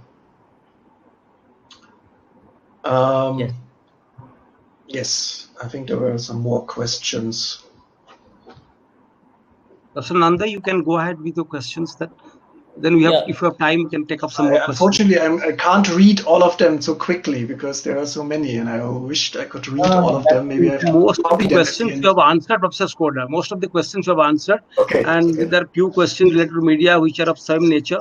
So we are not taking them. I mean, there are many questions also. Some are also in the form of recommendations and comment suggestions. So, Professor Nanda, you can go ahead with your. I was wondering of a particular kind of situation. I mean, being an anthropologist and trying to think through this idea of images, photography, particularly in the context of death, which has been a very familiar area for you for a long time. But this particular situation very seriously alerts us to think of another kind of uh, context. Like, I mean, now this has become also, because of technology, it has become much more easier to capture images. One of the problem that bothers me at this point of time is that because of lack of contact, lack of physicality, which is slowly disappearing. We are almost, I mean, as is being said, that we are into a reset mode. We are switching on progressively to a online mode. It is in that broader scenario, what would be the role of state? What would be the role of of powers that be to try to also control citizen informed citizen body, the nation states, the overall dynamics of politics in the nation states, and the larger issue gears around to that question. That, for example, the increasing use of digital devices, the digital surveillance which has come into stay in many ways, as Harari argues that this would be a kind of very interesting ways of capturing images, as China did in the initial months of December to control this pandemic. I mean, this spread of infection through mobile phone technology, trying to analyze a vast mass of informations available to the state through images, trying to see how people are where they're moving, how they're doing, what is their daily activities. And then he goes on, extends his argument, saying that this should be a kind of through electronic devices or through digital devices, they can start, the state can start understanding people's sentiment. When that's, what does it make someone to laugh? What does it make some to be, very unhappy? This is how you will understand his political sensibilities. What is that? And accordingly, they will manufacture leaders. So that's a very far-stretched argument, but the nature and character of images can do a very big transformation. So I think being an anthropologist, the images, basic, what you call the view, the cultural, in an extraordinary situation like pandemic, it might also change quite a lot. That's my way of looking at it. I don't know. How would you try to? Professor Skoda, if I'll take up one question if I need to ask. Yes, sure. To you. Sure. I was asking a question like, if you have been to Swargadwar in Jagannath Dham, where people are cremated and hundreds of corpses come every day to be cremated, and there is a religious belief attached to that if you go and get cremated in Swargadwar, that you'll go to heaven, and there's a religious sentiment attached to that. But one thing which I often see in many, witnessing many deaths and funerals, is that the kind of attitude people have towards corpse. He may be a mother, or she may be a mother, he may be a father. So once somebody dies, the idea of a corpse, is it civilizationally, or is it different to different community, different people, belong to different religious persuasions, different cultural persuasions? So suddenly you become very, you have contradictory emotions toward the corpse. The corpse is treated with not dignity. Many times I find, even in Swargadwar. So this is an observation which may not be universally true, but I see that's a kind of detachment, a kind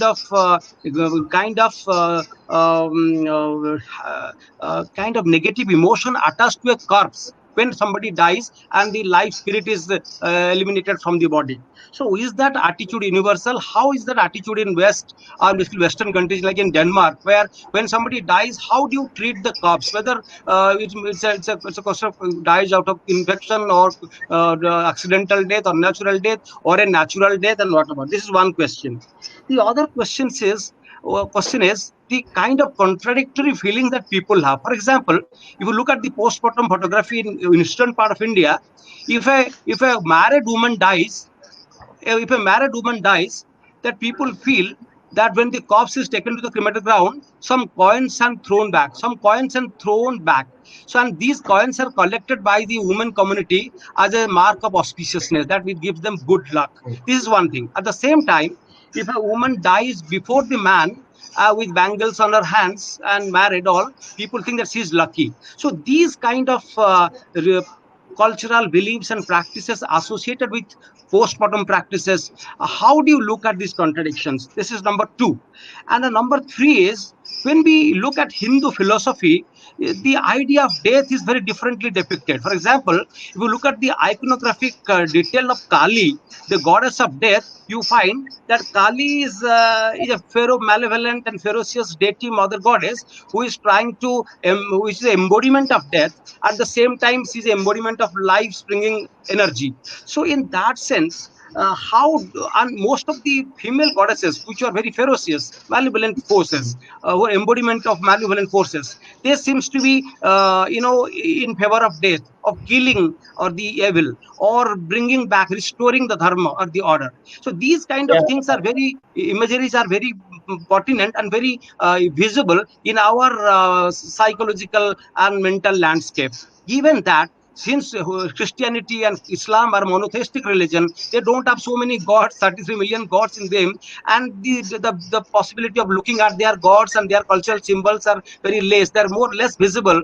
So how do you understand? Do you think that these imageries also affect our perceptions of death, our perceptions of how we visualize life after death, or life as a whole?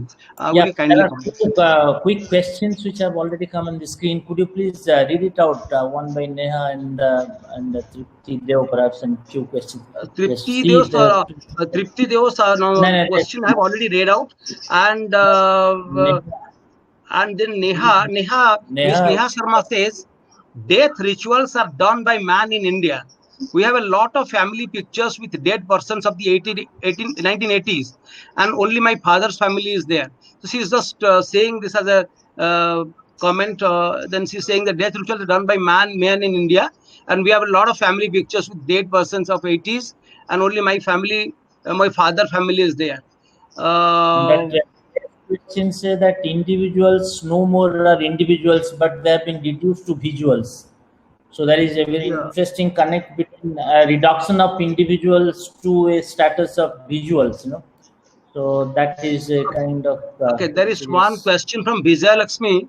The role of media, you told, whether it is the major difference in pandemics in history and in nowadays during COVID-19, why women are more than men in picture, but the emotion of men and women are the same? I think this question you have already answered. I think there's a question by Vijay Lakshmi. This can be skipped over because you already answered that question. The visibility of women vis-a-vis men. Yes. Yes. Thank you very much for these questions. I mean, very interesting and challenging questions.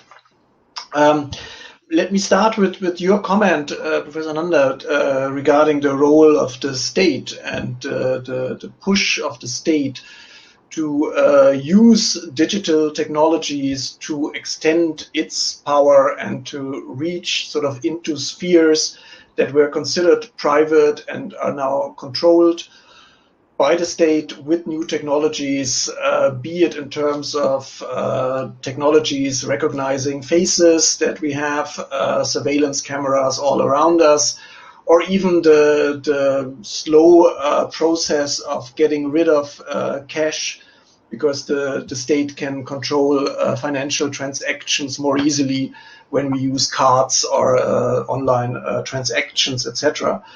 And often there is this argument that it is convenient for us, which it is in many cases. So if we have a card and don't need the cash, or if we use our face to get access to the airport or whatever to show our passport and the face is recognized and so on.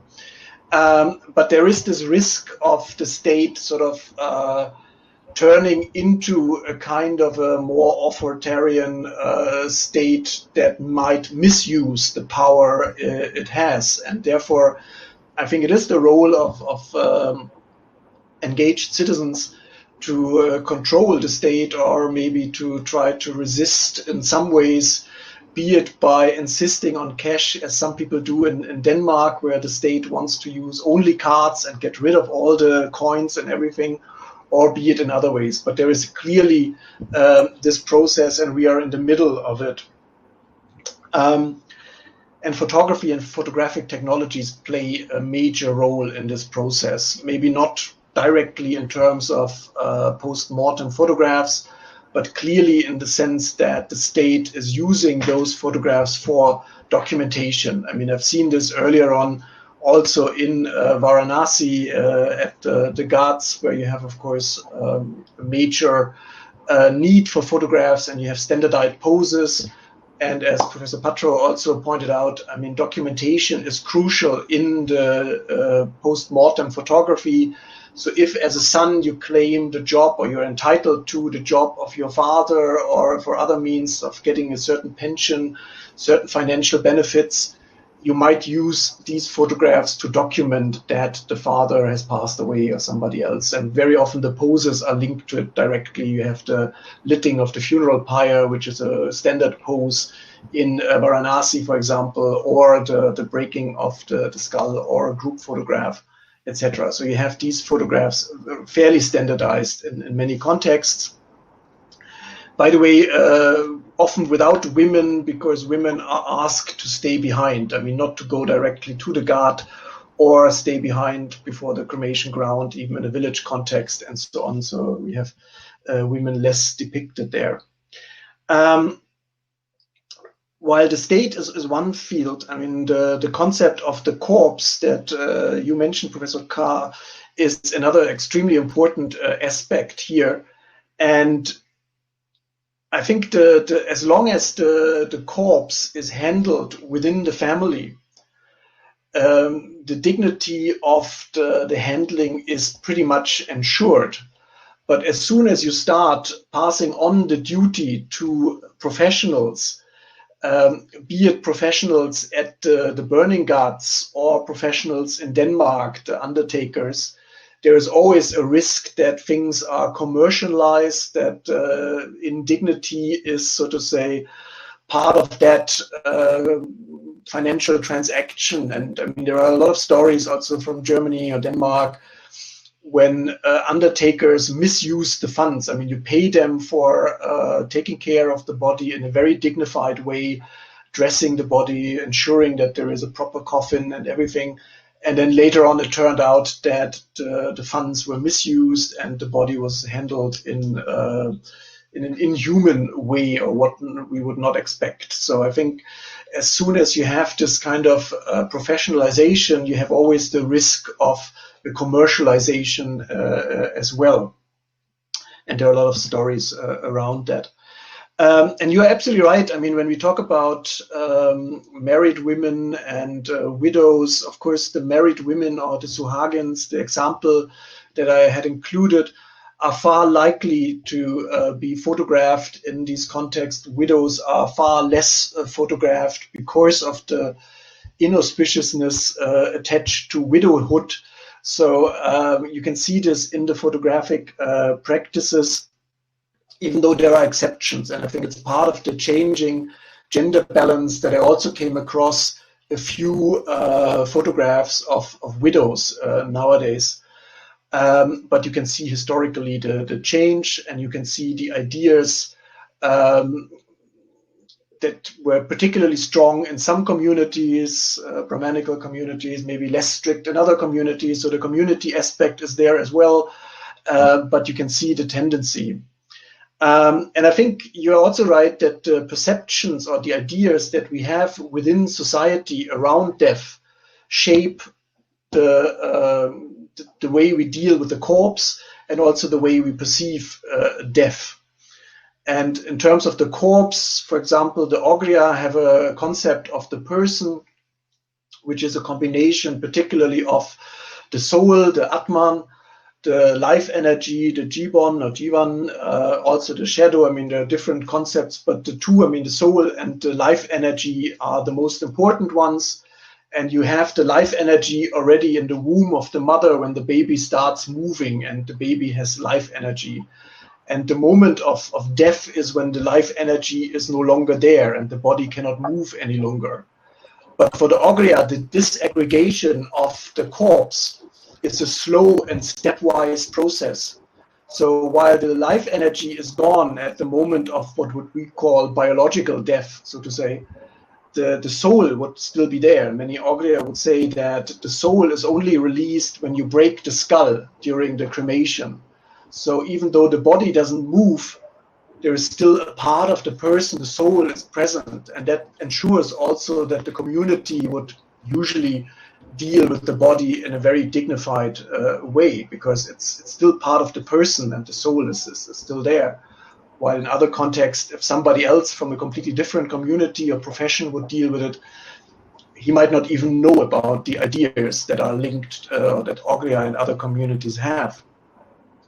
On the other hand, when you look at the ideological ideas around death that you mentioned with reference to goddess Kali, the idea of cycles of birth and rebirth, or the ideas of the mother who represents motherhood, Ma Kali, but is also destructive and is capricious and might be might have the negative energy if not properly venerated and so on, might actually turn against the children. These ideas are very important, also very comforting for, I'm sure, many communities in India. The idea that a rebirth actually might bring a person back to the family. It's linked among Ogriyas to the name that you try to identify the name of, and there are certain ways with rice and others to find, I mean, maybe somebody is coming back to the family who had recently passed away. So those ideas are crucial and I think also very comforting.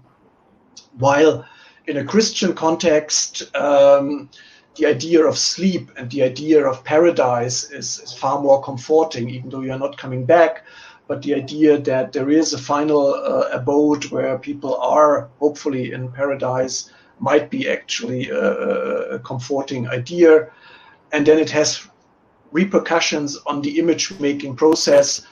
The prohibition, for example, in Islam of making portraits or making images has a severe impact on the way how you capture your own family members. So there are these religious and ideological ideas very closely linked.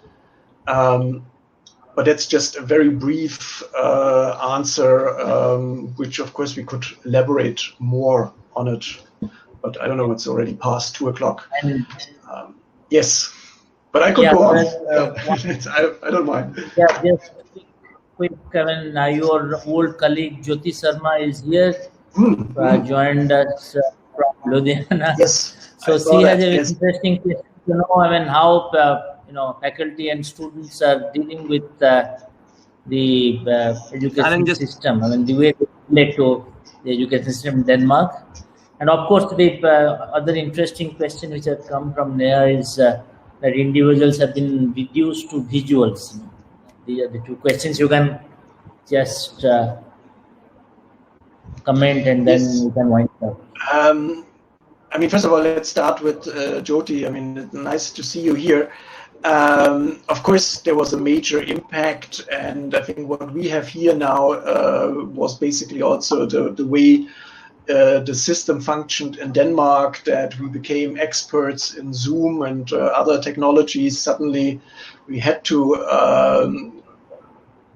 try to make as much as we can with these technologies, knowing fully well that it cannot replace physical attendance in a classroom situation, for example. I mean, not just for language teaching, what you were also involved in Aarhus, but also for many other things. I mean, so I think there is also a two-way process. On the one hand, there is a certain enthusiasm in terms of technologies. Brings me back to the state, I mean, to your point, Professor Nanda. So there is a certain positive side of it. but there is also the critical moment of seeing, yes, it's useful to a certain extent, but it's unlikely that we will all become, online universities with online courses only. It's not, perhaps not desirable, and would not help us in the process if we do not have a classroom situation. I mean, it's like this conference where I can see 4 or 5 of you now and I can get a reaction, while most of you are invisible to me right now and I cannot get any reaction. So I can just talk, and it's a one-way process, it's a lecturing process, but it's not a desirable didactical and pedagogical process where you have a dialogue in a stronger way with the whole audience. Of course, now thanks to Professor Carr, who is moderating everything wonderfully, it works. But earlier on, I would see more faces, would see more instant reactions, so to say, and I think it's useful to have that in a teaching process. But we can discuss the educational system later. Unfortunately, I couldn't listen to Professor Tanabe's talk, so I'm not 100% sure how he interprets this idea of the visual. I would say, I mean, it's the digitization of the state power and the technologies in general, and of course, in the process, there is within the sensorium, there is this dominance of the visual vis-a-vis. I mean, text is losing out a bit. You can see that on Instagram or other platforms. But other elements or other dimensions of the sensorium are losing out even more. And I think there is an increasing imbalance. But maybe I misinterpreted Professor Tanabe's idea, and I would love to hear more about it. That's almost the very fact, yeah. That's almost okay. He was talking about the masks, or? No. Sorry? No, I was just wondering whether he talks about the face masks, which is also, of course, changing the visuals entirely, and it's changing the way also the state can use technologies. It's also in some ways a form of resistance. Earlier on, outlawed actually in Germany, and now it's suddenly, of course, a prerogative or an important element in the strategy to counter COVID-19. No, Tanabe was basically trying to talk about the problems, some of the issues related to Anthropocene, where he talks about the process of increasing cyberization, where we are reduced to a cyber kind of, digitized, entity somewhere down the line, and that something to do with, need to think together with both human and non-human being. Taking into all these, both human and non-human elements into our, histories and our consciousness, something like that. Yes. Yes. If we don't have, it's almost 2 hours. I think it's time to stop. And I think you can explain about it. Thanks. Okay. Thank you so much, Professor SKODA, for giving us a stimulating lecture. It was very clearly explained to us, and a new dimension was revealed, and a new way of looking at anthropology or post-mortem photography was shared with us.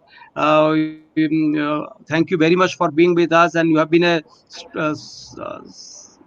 pillar of strength for the Department of History in Ravenshaw, not only for the MOU, but you come often and share your ideas through Professor Nanda and through your writings to us.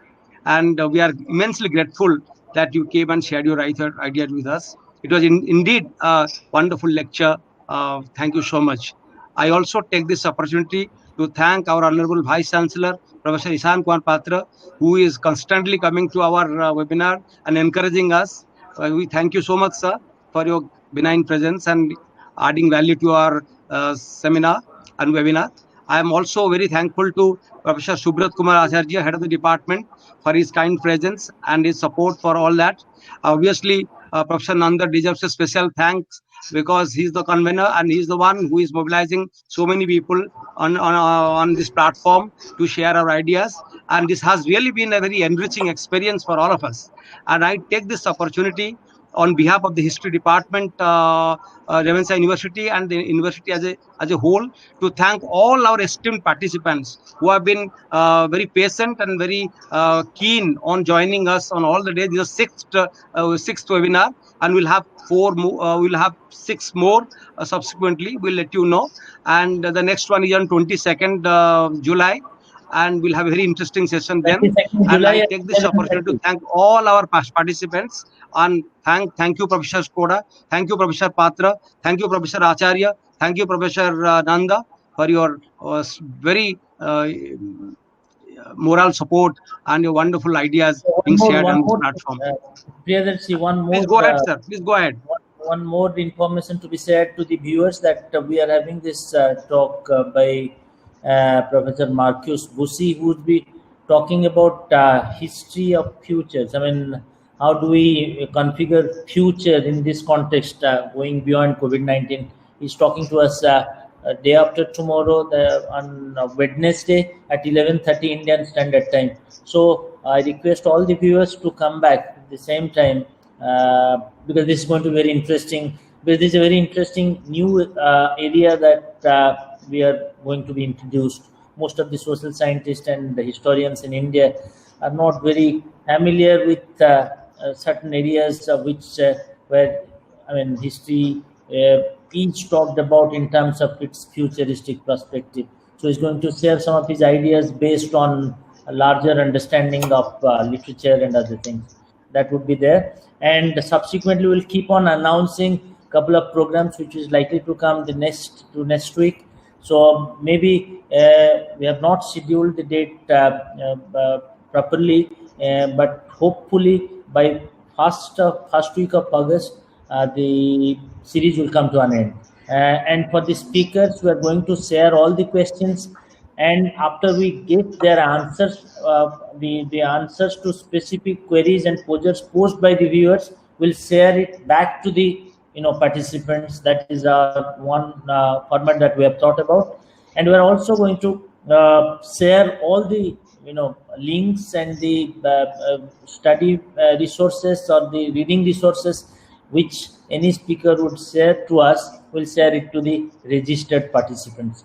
And also at the end of the series, those who have registered, we are taking up a program wise, I mean talk wise analysis. Then we'll issue certificates to all the participants. That's what I thought that I should also share with all the viewers, because we haven't done this, and look forward to seeing you in the subsequent talks which are likely to come up next week. And it's a moment to thank all our esteemed colleagues of the department, Professor Lakshmikant Mishra, Neha Sharma profusely for the brilliant posters he has been designing right since the beginning. And also this is a moment to thank our media partner called Naked Eye, this Neha Das, who has wonderfully prepared this film, the video film. So all these things we are going to formally thank them.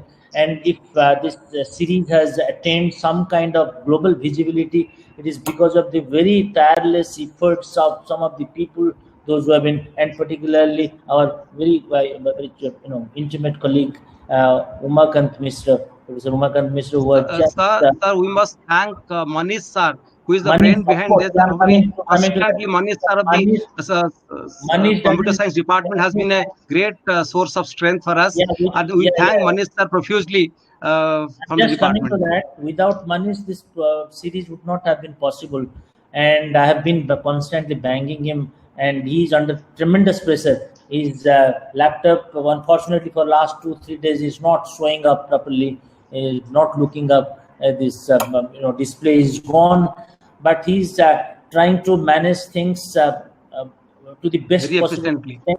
So absolutely, there is no how to thank him profusely. And so all these speakers, those who have been troubled by us by late night promptings to respond and share a few things. So thank you very much. And also finally, a very sincere thanks to our head of the family, Professor Patra. I mean, I don't need to thank him because it's I mean, in an event like this, he's almost embedded by all logic of emotion and sentiment. He has to be there, and I'm happy that he's sharing his observations and his comments to all of us, and it reaches out to a larger audience. Thank you very much. Thank you, sir. Thank you so much. Yes, thank you. Yes, thank you. Thank you. Yes, thank you also from my side. I mean, Professor Patra, Professor Karl, Professor Nanda, and of course Professor Acharya. Thank you, and to everyone, all of you, for the comments and sharing your views and the questions. And it was very inspiring for me. Thank you very much. Thank you. And I hope maybe one day we can even go ahead with an idea for a center for visual culture, visual history. I would be happy to join. Yeah, thank you very much. Thank you, sir. Thank you very much, sir.